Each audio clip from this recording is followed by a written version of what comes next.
It's a bright midsummer day in Metropolis, and there's not much news fit to televise at Galaxy Communications, where, in his office, Clark Kent is monitoring the 12 o'clock news. Fair and sunny at 12 noon in downtown Metropolis. It's 92 degrees and getting hotter. Lois Lane, ace reporter for Galaxy Communications, opens Clark's door and looks in. Clark, I'm off for lunch. Enjoy it, Lois. I think I'm going to take a nap. Lois Lane leaves, and Clark lies back in his chair, only to be rudely awakened by... Galaxy, Clark Kent here. Dr. Tripper speaking of the Void Observatory. Yes, Dr. Tripper. What can I do for you? Well, it seems, Mr. Kent, my telescope is picking up a strange sort of, what I can only describe as an electrical storm, which is which is approaching the Earth rapidly. I thought the news media should be advised. Clark immediately sends for Jimmy Olsen, investigative reporter for the Daily Planet. Listen, Jimmy, take a ride out to Void Observatory and check out what's happening and let me know immediately. I'll be here. Meanwhile, Perry White, editor of the Daily Planet, is hosting a luncheon in honor of Superman, which is being held on the 20th floor of the 50-floor MaJeSTiK Hotel. But Superman has not yet appeared to take his place of honor. As Jimmy disappears out the door, Clark Kent steps into the closet in his office. I thought nothing would ever come up to get Lois and Jimmy out of here so I could get to that lunch on time. And as Clark Kent, now Superman, whizzes out his office window to attend the lunch in his honor, Jimmy Olsen drives rapidly along a winding mountain road on his way to Void Observatory, site of the most powerful telescope in the world. Wouldn't you know, I'd have to be the one to drive all the way out here in this heat. Woof! It must be 100 degrees in the shade and no rain in sight. Jimmy's car pulls up to Void Observatory. He walks up to the lab and... As Jimmy waits for the door of the Void Observatory to open, he happens to glance up at the sky, where he notices a small dark cloud way up, far above the highest mountaintop. Looks like storm clouds are gathering. The immense door finally opens, and Dr. Tripper beckons Jimmy inside. You must be from the news media. Now, your credentials, please. Investigative reporter, Galaxy Communications. Well, come in then. Come on. Jimmy steps inside the room and is immediately taken aback by the sight of the gigantic telescope which occupies the whole observatory. Wow, Doctor, that thing's a monster. You ought to be able to see a storm coming up 1,000,000 miles away. Yes, we can. And there is a storm coming up. But I've never sighted anything like this one before. Here, let me explain this. Meanwhile, back in Metropolis, Lois Lane sits at the counter of the Greenall drugstore where she's finishing her lunch. A pineapple ice cream soda. And at the MaJeSTiK... And so, Superman, although absolutely nothing has happened to disturb the citizens of Metropolis for some time now, and no one has needed your services, we want you to know we greatly appreciate all that you've done for us in the past. As Perry presents Superman with a plaque from the Daily Planet, one of the guests looks out the window. Hey, what's that? What's going on here? It's hailing! It's hailing silver bullets. As the luncheon guests mill around the room, holes appear in the ceiling. And silver bullets streak through the room to the floor below. Panic. Help! Superman! Help! Help! Now, I'd better go pick up Lois at Galaxy and get out to Void Observatory fast. At the same time, caught outside in the street on her way back to work, Lois Lane dodges silver bullets. She runs toward the empty Galaxy offices and rushes into Clark Kent's office, Clark? where she finds only a television set going. Reports from Moscow indicate a catastrophe's occurred. Since 6 o'clock this morning, we haven't heard a word. SOS, SOS, alien creatures are landing. Alien creatures are landing.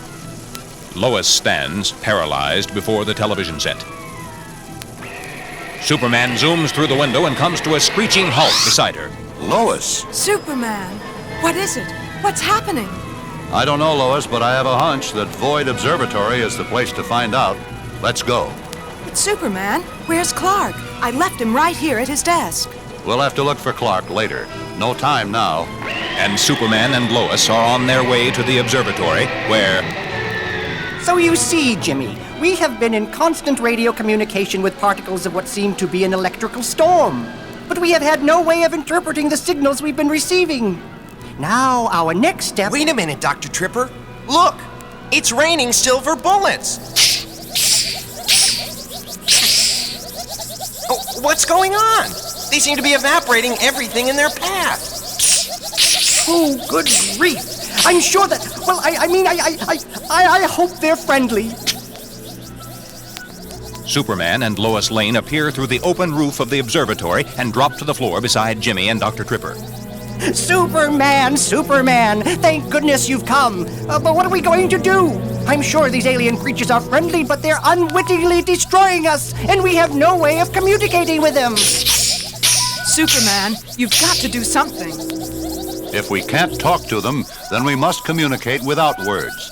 ESP, thought transference. It's the only way. Everyone, concentrate. With all the superhuman power at his disposal, Superman sets his great mind in gear to send out a message to these alien creatures who, in landing on the planet Earth, can only, albeit unintentionally, destroy it. Haltingly, Superman speaks. They say they've had to leave their planet Zoink.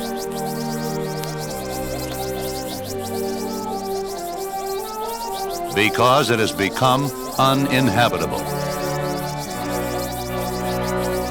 They say that the planet Earth is a good place for them. Once again, Superman focuses his mind power on the incredible problem of communicating with creatures who speak no language known to man. Help me, everyone. Help me to explain. And the birds, the trees, the earth people, the fish, the flowers cry out. To each its all. To all its space. Give the world back to the world. Please, friends, give the world back to the world. Alien creatures, you will destroy our life on the planet Earth if you land. Alien creatures, you are destroying us. Silence. Superman, they've stopped falling. Look, they're hovering just off the ground. They don't look like silver bullets. They're like beautiful silver hummingbirds. Oh, Superman, where will they go if they can't stay here? Yes, Lois, that's what they're saying, too. His incredible vision, already 1,000,000,000 times sharper than that of any ordinary being, Superman steps up beside the giant void telescope, and with no need of the aid of the most powerful telescope known to man, Superman gazes farther out into the universe than any human has ever dared or even tried to see. Yes. Aha, there it is. A planet in the exact same orbital relationship to its sun as Zoink and the Earth are to their suns, but in an entirely different solar system, of course, from ours and theirs. Our radio waves have confused these little creatures and thrown them off their course. Once again, Superman concentrates. Like a laser, his mind beams the exact course they must take to the silver creatures who wait shivering just a foot above the Earth's surface. Then, like a plague of locusts, the alien creatures rise up into the sky, up until they become once again a tiny, tiny dark cloud above the highest mountaintop, and then, finally, can be seen no more. You did it, Superman. You saved us. And you saved them, too. Once again, we have you to thank, Superman, for saving the world from total destruction. Oh, my goodness. Clark, we've got to get back to Metropolis and find him. All right, Lois, you drive back with Jimmy. I'll scout around and see if I can catch sight of him. Back at Galaxy Communications a few hours later. Clark, thank goodness you're all right. I was so worried. Where have you been? Well, actually, Lois, I was under the desk when you and Superman were here, but I was too terrified of getting hit by a silver bullet to come out and let you know I was here. What happened? I sure wish it would rain.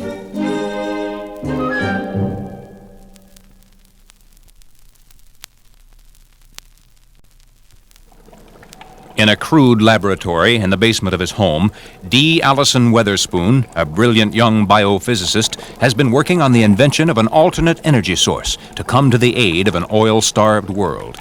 Today is Weatherspoon's 21st birthday. At last. A catalyst to speed up the fermentation of quick-growing spores which give off a gaseous byproduct similar to marsh gas. The gas can be compressed and stored in tanks and can be used to run the new, virtually friction-free rotary engine I've developed. It will be called Voila! And it will provide a cheap, unlimited source of power for everyone and anyone. Realizing the vast potential of his discovery, Weatherspoon decides to telephone WGBS and release the news to humanity. What a great birthday present to myself. A present for the world. Now everyone will be capable of creating his own fuel. They can grow it in their backyards and store it in their basements. Galaxy Communications, Clark Kent here. Oh, Mr. Kent, you're anchorman on the 6 o'clock news, aren't you? Yes, I am. Well, my name's D. Allison Weatherspoon, son of the famous physicist C. Allison Weatherspoon. Well, I've discovered an alternate source of energy to the limited sources we now know of and use today. That's an astounding statement, Weatherspoon. Are you sure? Well, of course I'm sure. Voila! Make it for yourself. How's that for a headline, huh? Do you understand what this will mean to the world? Oh, by the way, a personal note, Mr. Kent. Today is my 21st birthday, so, well, I'd like to make the announcement today. You understand? Well, yes. Happy birthday, Weatherspoon. But listen, you can't announce your discovery just like that. First, of course, we have to make certain that it works. What? Well, of course it works. And once that's been established, we must make certain such a miracle fuel will be put to use. You remember the rumor of the gas pill that had only to be dropped in water? Well, of course. And it was an excellent idea, too.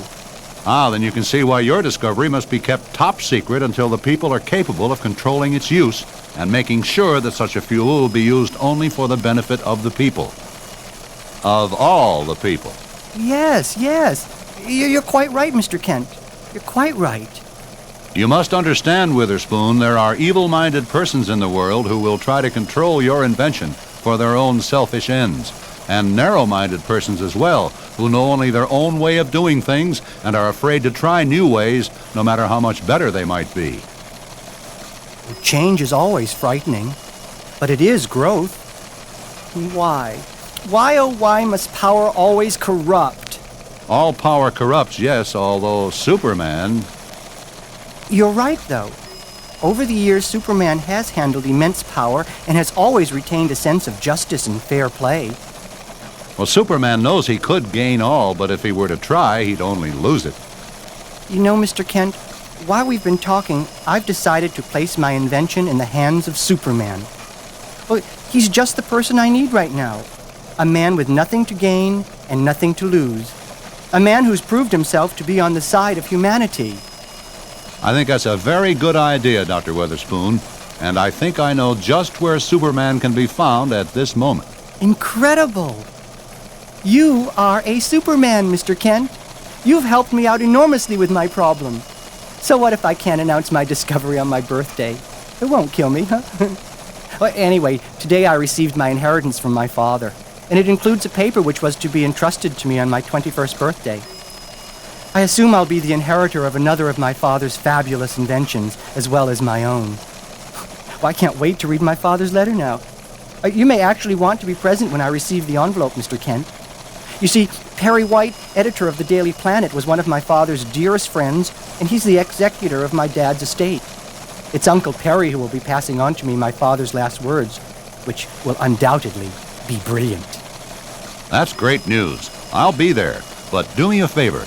Don't leave your house or go anywhere until after you've seen Superman. Can you promise me that? Well, Mr. Kent, sometimes the worst of times brings out the best in men, as my daddy always used to say. Imagine, a cheap and harmonious fuel with no noxious fumes. Voila! Weatherspoon stands in awe before his simple engine, now fully aware of all its meaning and ramifications. No, Mr. Kent. I won't leave. I won't be picking up Dad's letter until 3 o'clock this afternoon. In the meantime, I'll wait right here for Superman. At the same time, in an abandoned subterranean atomic silo, 80 miles beneath the crust of the Earth, monitoring Allison's conversation with WGBS, the forces of evil, of protective device and self-interest, are gathering every bit of information they can get in an effort to put together a scheme to learn Weatherspoon's secret and thereby gain control of the miraculous fuel by whatever means necessary. Back in Weatherspoon's basement. Now I can understand how Copernicus, Galileo, and Edison must have felt.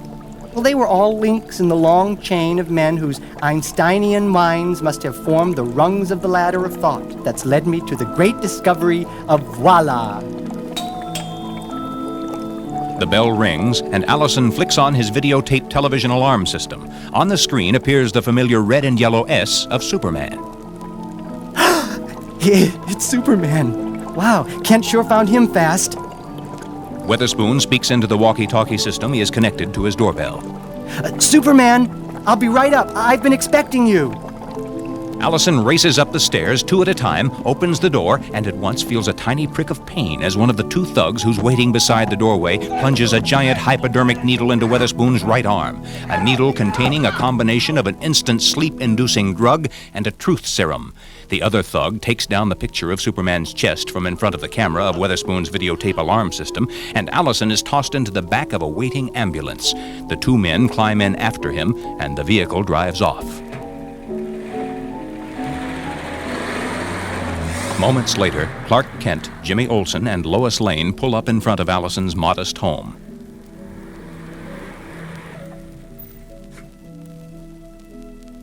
Look, that's funny. The door's slightly open. Something strange here. That door shouldn't be open. Jimmy and Lois stare at Clark, who has bent over to touch a minuscule drop of red on the doorstep. Clark speaks as if to himself. Blood. Clark, you're half blind. Don't be such an alarmist. I don't see anything there. Still bemused by his discovery of a drop of type B blood on Weatherspoon's doorstep with the aid of Superman's X-ray eyes, Kent zooms in on a counter in Allison's laboratory. Allison pricked his finger on a broken test tube last week. Sure enough, there's a spot of type B blood on the counter. Anyway, Clark, you wouldn't know blood if you saw it.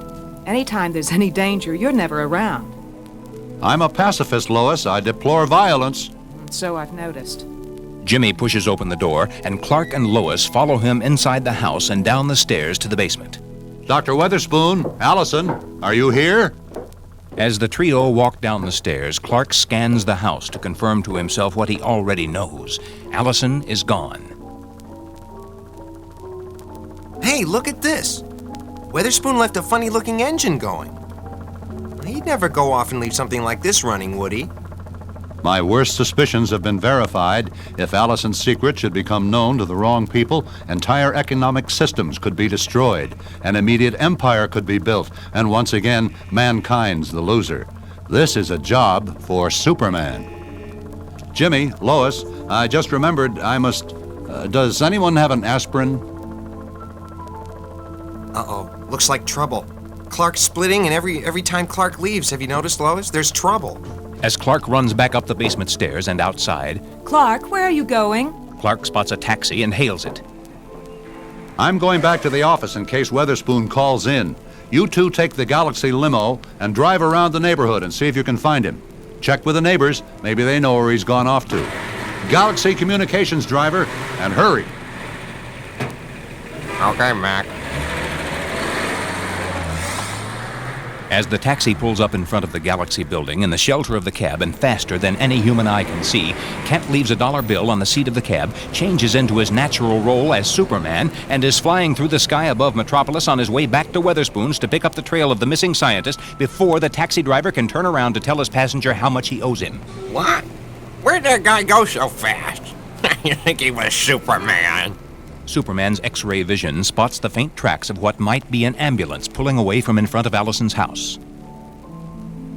That's interesting. First, a minuscule drop of blood on the doorstep that could easily have come from the prick of a hypodermic needle, and now looks like those tire tracks could have been made by an ambulance. Aha! There it is now, pulling up in front of the abandoned atomic silo site just outside the city. I can see nothing inside the silo. It's lead-lined, of course, due to possible atomic radiation. Up, and then spinning himself rapidly around in a counterclockwise motion, his arms in dive position, Superman transforms himself into a human power drill and plunges down 80 feet below the Earth's surface, boring closer and closer toward the headquarters of CSDC, Counter System Development Center, headed by none other than Malcolm Mullick, known to his friends and enemies alike as Mole. Meantime, inside the silo... Let's see whether or not the truth serum's taken effect on our friend Dr. Weatherspoon. The drug administered to Weatherspoon has been perfectly timed so that as the sleeping potion wears off, the truth serum immediately begins to take effect. Allison moans, and his eyes flutter open. Ah, Weatherspoon, your formula. But Weatherspoon's psychological resistance to the truth serum is so strong that his whole body has gone rigid, as if he were paralyzed, and he can't even open his mouth to speak, even though, under the influence of the serum, he'd be more than willing to tell the truth to the Mole if he could. Mole, just about to grab Weatherspoon and shake him until he talks, steps back as Superman bursts through the lead side of the silo, throws his indestructible cape about the three men like they were three leftover Brussels sprouts about to be wrapped up in saran wrap and put in the refrigerator to keep.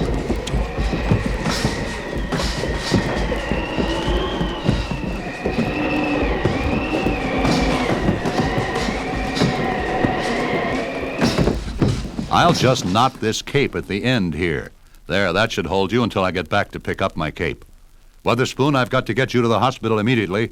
I'll deal with you later, Mole. Hours later, in an interview at Metropolis Hospital with Perry White and Clark Kent. So that's the scoop, Clark. And when I woke up, Superman was gone. But I'd sure like to thank him. And I sure hope he's watching the evening news tonight. I hope so too, Allison.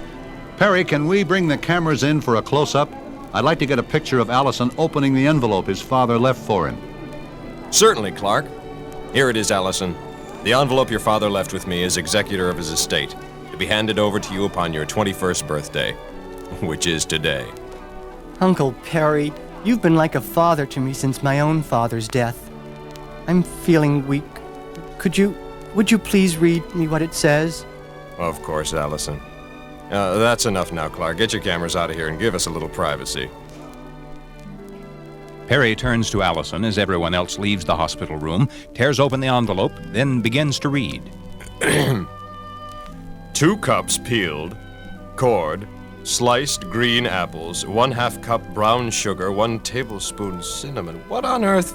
I don't understand. 1 egg, 2 tablespoons lemon juice. Oh, no, Uncle Perry. It sounds like the recipe handed down to my mother from her mother, who of course got it from her mother. I think it's the recipe for my mom's green apple pie. Great Scott.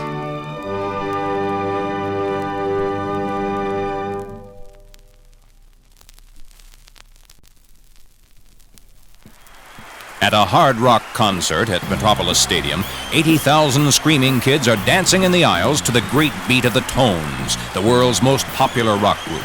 The stage is heavily guarded by 550 special police who know how excited and exuberant the Tones fans get at their concerts and who are there to protect the group in case things get out of hand.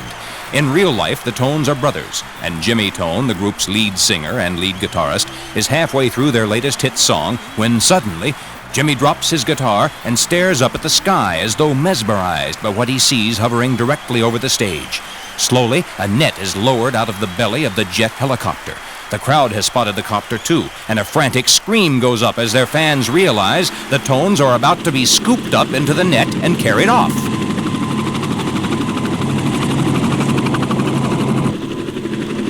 I don't believe this. Let's get out of here. But it's too late. In seconds, the net drops over the stage, picks up all 5 Tones, and the helicopter flies off. Within 5 minutes of the spectacular kidnap stunt, the phone rings in Clark Kent's apartment. Kent happens to be a great fan of the Tones, and faint strains of their hit song can be heard in the background. Hello? Clark, it's Lois. Get to Metropolis Stadium as soon as you can. The Tones have just been kidnapped, right in front of 80,000 people. No one knows what's happening or who's done it. I'll meet you on the stage. The Tones? Kidnapped? I'll be there in 30 minutes or less. No leads. Well, I have 30 minutes or less to meet Lois, so I think I'll hop over to Metropolis Stadium now as Superman. And on stage at Metropolis Stadium, confusion. Police and stagehands are fighting to keep the Tones' frantic fans off the stage. Superman approaches Police Chief Edwards, who tells him what's happened and introduces him to the promoter of the show, Bill Freeman. Unbelievable, Superman. The greatest rock group in the world. I had to refund 80,000 tickets. I don't believe it. Lois Lane appears on the stage. Superman, this is incredible. A kidnapping in broad daylight in front of 80,000 people. Lois, this can only be the work of Dr. B. He's obsessed with the idea of building a supercomputer which will enable him to take over the world. I'm sure you're right, Superman.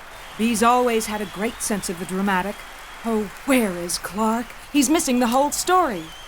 The last time I saw B, he and Domino were left stranded on an island in the middle of the Dead Sea. Their half-completed computer and all means of transportation to the mainland all smashed beyond repair.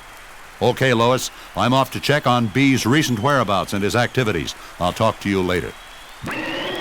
Almost immediately after Superman's departure, Clark Kent appears on the scene. What happened? What's going on? We'd better get right back to the Galaxy building. I'll fill you in on the way.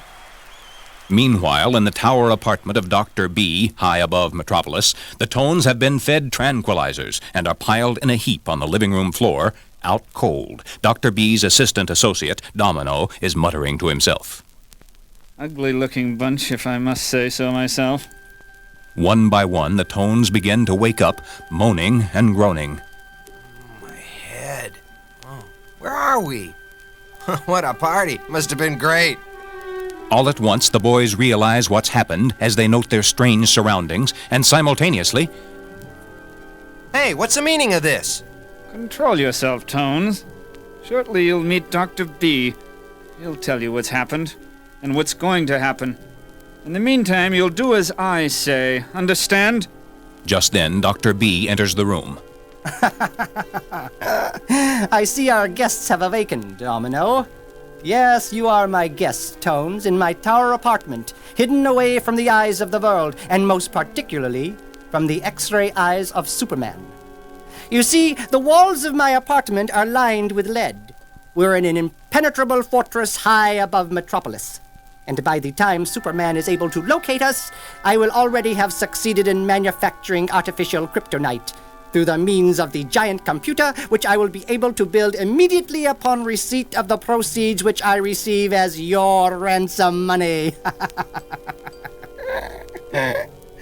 What? I can assure you you'll be held in captivity until I receive $1 each from 10 million of your fans for your release.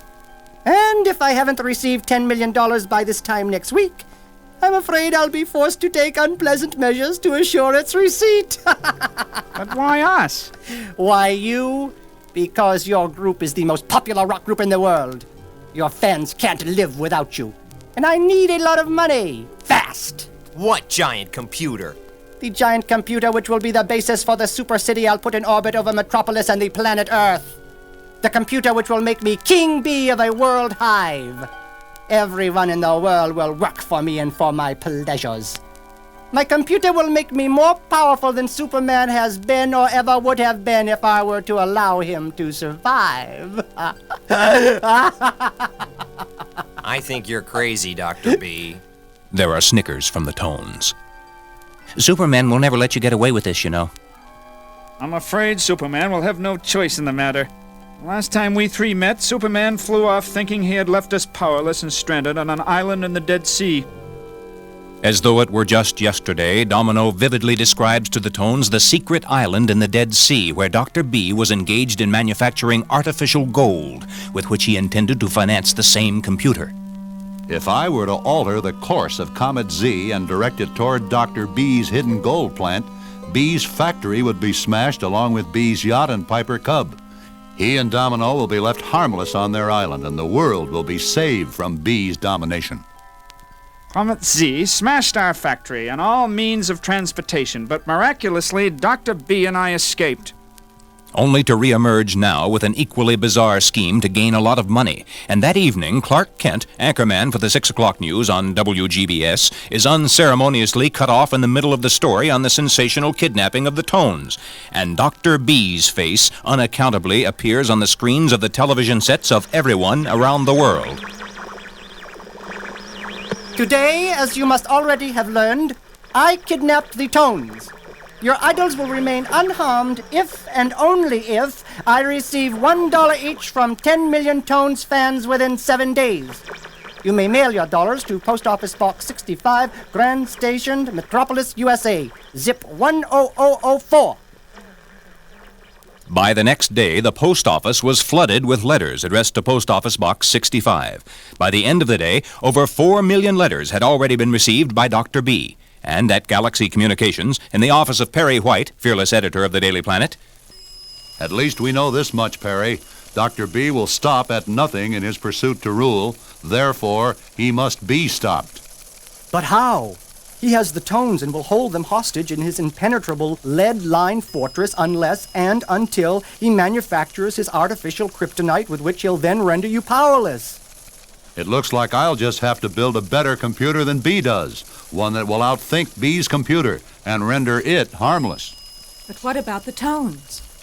Don't worry, Lois. The Tones will be all right. Their fans will free them.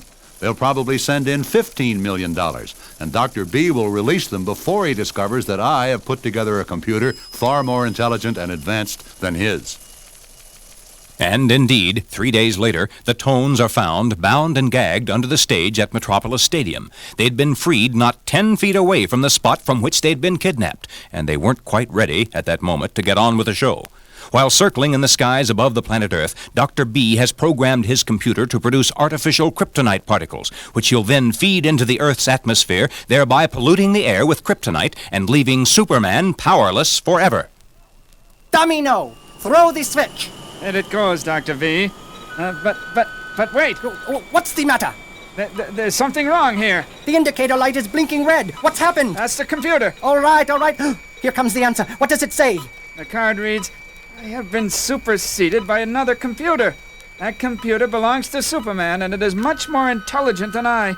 I can do nothing to harm Superman because his computer will blow my fuses if I ever make such an attempt. I don't believe it! Domino, throw the switch one more time.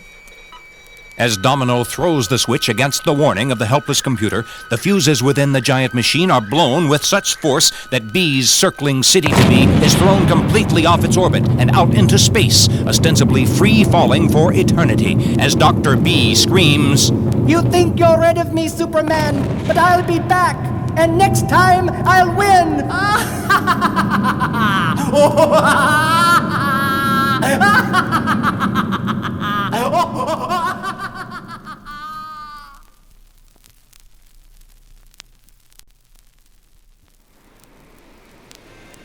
A few diehards, hoping to catch the last rays of the setting sun, lie on their blankets amongst the tin-can litter and broken glass of Crystal Beach. That sun feels good. Oh boy, what a day! Tan me, son. Suddenly, from out of the pounding surf, a million minnows in a mad dance formation squirm their way onto the beach and completely cover one of the unsuspecting bathers. Screams of panic are heard as both blanket and bather are pulled into the sea.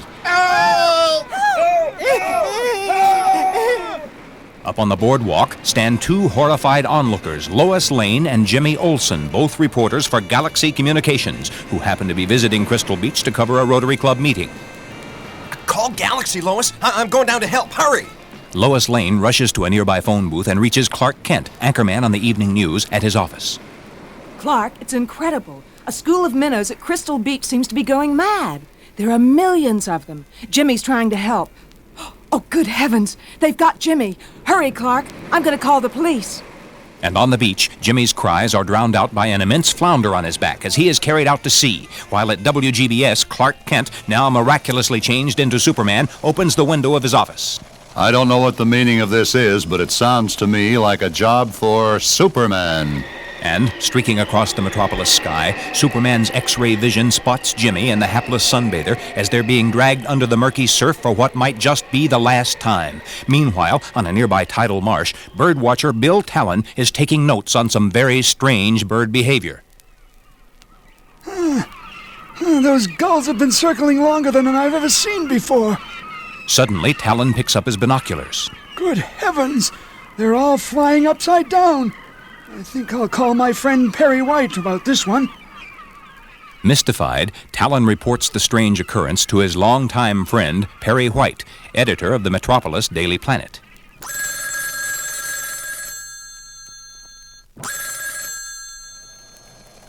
Yes, Bill. Very interesting.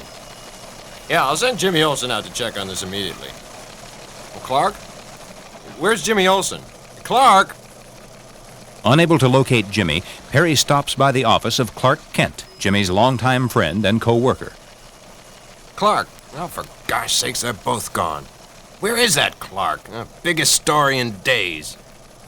While at Crystal Point, Superman dives down into the sea and pulls the two drowning victims to the boardwalk, where Lois Lane has been anxiously watching the macabre scene taking place on the beach. Oh, Superman, thank goodness you've arrived. How did you know? No time for answers now, Lois. I've got to find out what's causing this strange behavior in our fish population. As he looks out toward the crashing ocean, Superman's X-ray eyes and high-intensity ears detect the high-pitched voices and forms of 7 bottle-nosed dolphins.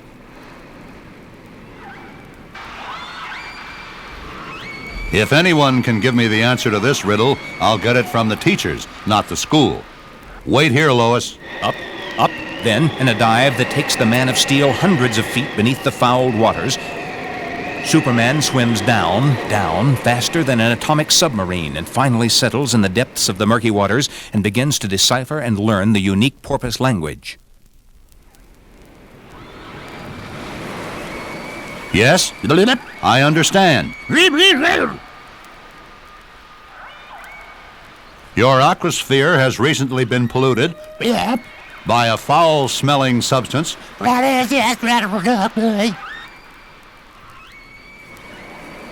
All the fishes in the Crystal Point area have been overcome by what?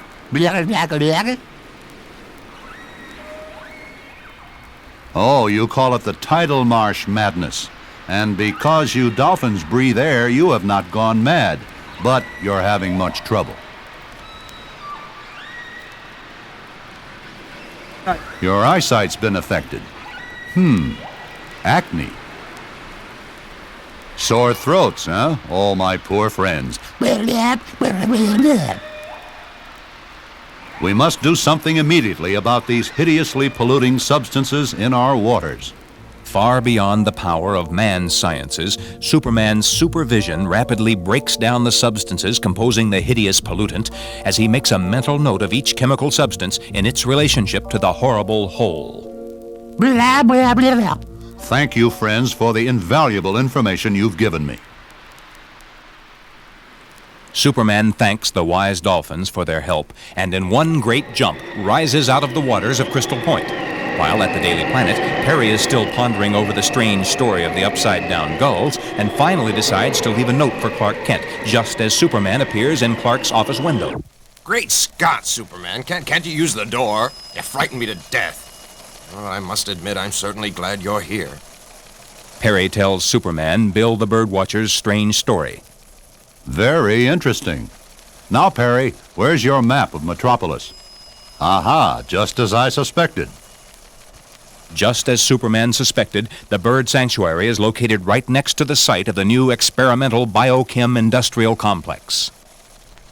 Birds upside down. Mad minnows. Pardon the pun, Perry, but something's fishy, and it all begins to add up to that new factory next to the tidal marsh. And at Biochem Industries, the floodgates have just been closed and all evidence of the day's experiments washed out to sea. Metropolis seems very peaceful as Superman races across the moonless sky. I've got to get a look at what's going on at that plant, and I think I can do that best in the guise of Clark Kent. Screeching to a stop, on the now deserted beach, Superman returns to his role as Clark Kent and rings the bell of the Biochem Industrial Complex. Beside the lead-plated barred door, a night watchman answers the bell. Who are you? What do you want? I'm sorry to disturb you, but I've got some transportation difficulties and I'm stranded out here. Could I use your phone? Well, son, I'm sorry, but no one's allowed into this place except those who belong here. What do you mean? Listen, all I want to do is use your phone.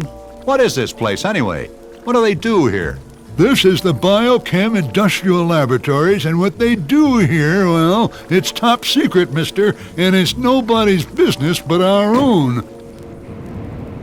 The night watchman slams the door in Clark's face, but not before Superman's X-ray eyes have easily beamed past the watchman and into the lab, where, with his supervision, he can see that the vials contain all the chemicals necessary to manufacture the foul stuff he has just seen in the ocean, and where, with Superman's super nose, he can smell the same hideous odor discernible in the filthy waters at Crystal Point. And at the very same moment, in his enormous mansion overlooking the tidal marsh, Brian Sanders, president of Biochem, is holding a meeting of the board of directors of the corporation. Brian pounds his gavel on the table to call the meeting to order. We have only one thing for discussion tonight, and that's our experiment. We must press ahead quickly. If we work fast enough, we'll easily outmaneuver our competitors, and very soon Biochem will control the whole chemical market completely. But, Brian, to continue in this matter is to risk our environment, and I, for one, will not That's enough, Dr. Main. But... You're fired. But... Suddenly... Superman! Just as I thought, it's you, Brian Sanders. You have put yourself above all that we value and cherish in Metropolis. You're as ugly and useless as the aluminum cans that litter the shore of Crystal Beach and too many other beaches of the world. No, Superman! This is only going to be a temporary situation. Please believe me. I must gain control of the market. If I do, maybe people will respect me as they respect you. Oh, please, Superman, I must be allowed to continue my experiment. Respect? Have you ever heard of the tidal marsh madness, Sanders? Have you ever seen an innocent bather swept into the sea by millions of mad, mindless minnows? Have you ever noticed the murky waters at what used to be called Crystal Clear Beach? Sanders begins to weep. What have I done? I would never dream of doing anything to make you angry, Superman. I've searched for power only so you and others would look up to me. What can I do now, Superman? Is there anything I can do to make amends? Simply understand that to be number one at the expense of all other living creatures is to be zero.